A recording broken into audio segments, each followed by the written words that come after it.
Welcome to an occasional MCR op-ed. I'm Mayank Chaya.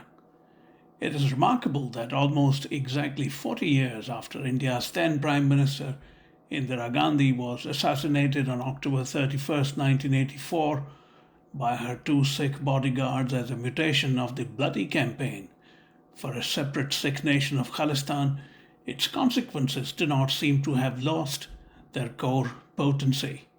India-Canada bilateral relations have practically collapsed after unprecedented tit-for-tat expulsions and withdrawals of their diplomats over escalating tensions flowing from allegations about the June 2023 assassination in British Columbia of Canadian national and pro-Khalistan campaigner Hardeep Singh Nijjar. New Delhi withdrew its High Commissioner to Ottawa, Sanjay Kumar Verma, along with others, after Canada disclosed a sweeping investigation into the activities of Indian diplomats, including Verma, describing them as persons of interest. It is a term that is a euphemism for someone potentially exposed to criminal investigation. The investigation relates to the Nijjar killing. Canada has accused Indian agents of involvement in, and I quote now, homicides, extortion, and violent acts, unquote, on Canadian soil.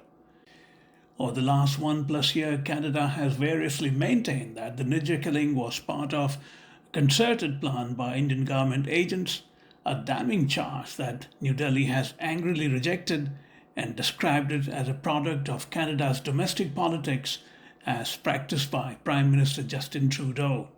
India's Ministry of External Affairs, or the Foreign Ministry, issued a remarkably sharp denunciation of Canada's action, saying it, and I quote now, strongly rejects these preposterous imputations and ascribes them to the political agenda of the Trudeau government that is centered around vote bank politics, unquote. The Foreign Ministry held nothing back when it said, and I quote again, Prime Minister Trudeau's hostility to India has long been in evidence. In 2018, his visit to India, which was aimed at currying favor with a vote bank, rebounded to his discomfort. His cabinet has included individuals who have openly associated with an extremist and separatist agenda regarding India. His naked interference in Indian internal politics in December 2020 showed how far he was willing to go in this regard, unquote. The reference to vote bank politics is clearly to the politically consequential presence of the large Sikh community in general, and within them particularly vocal pro-Khalistan activists in Canada.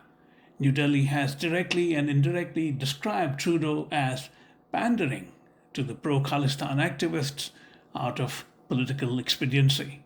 The Foreign Ministry statement went on to say, and I quote, since Prime Minister Trudeau made certain allegations in September 2023, the Canadian government has not shared a shred of evidence with the Government of India, despite many requests from our side. This latest step follows interactions that have again witnessed assertions without any facts. This leaves little doubt that on the pretext of an investigation, there is a deliberate strategy of smearing India for political gains, unquote. It is not clear what Trudeau's endgame is in escalating tensions with India at this stage, although New Delhi sees it as a question of his political survival. The Ministry of External Affairs statement said so as much. In particular, it said, and I quote again, it is no coincidence that it takes place as Prime Minister Trudeau is to depose before a commission on foreign interference, unquote. It is clear that both Ottawa and New Delhi have decided to keep their gloves off with no immediate intention to mend their broken relations. For both Prime Ministers, Narendra Modi and Justin Trudeau, this has become a matter of personal prestige.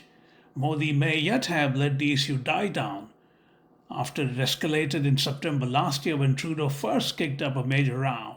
However, the dramatic escalation by Ottawa in the last few days has compelled his foreign ministry to offer an exceptionally strong denunciation that made direct and damning personal attack on Trudeau.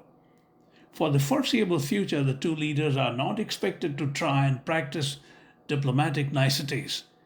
What is not immediately realized by many is that what began as a bloody and often criminal separatist movement in Punjab in the early 1980s and then took a grotesque turn with the storming of the Golden Temple by the Indian security forces under orders from Indira Gandhi and culminated in her stunning assassination has regained traction in a deeply disturbing manner.